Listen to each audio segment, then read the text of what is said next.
তো গাইস আসসালামু আলাইকুম, this is Atowar Rahman Abid vlog. আশা করি আপনারা ভালো আছেন, আমিও ভালো আছি।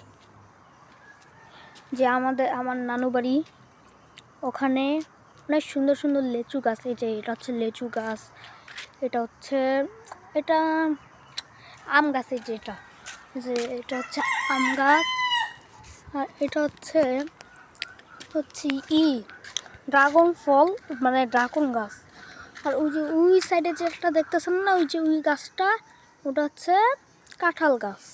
গাছ এটা আমার আম্মু লাগানো একটা ফুল, যেটা আমার আম্মু 7-এ থাকতে লাগাইছিল। এখনও ওই ফুল দেখেন কত ঝরঝরা পিঙ্ক পিঙ্ক ফুল।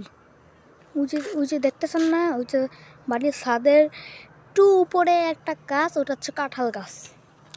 আর ওই কোনটা জানি, আরে এই যে মরা গাছটা দেখতেছে না, এটা ছিল কদবেল গাছ।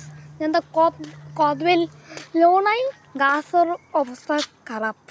আমার কাছে এই ফুল গাছটা বেশি সুন্দর লাগে। আপনাদের কাছে কেমন লাগে সেটা বলবেন।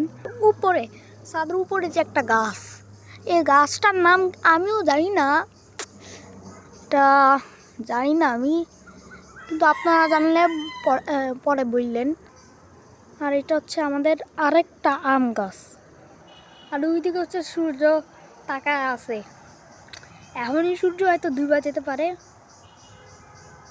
এটাও অনেক সুন্দর গাছ, একটা আম গাছ। এই যে 2টা মুরগি ঘাসের ভিতর মানে কি করতেছে আমি জানি না, তো মনে হইতেছে তারা খাবার খাইতেছে।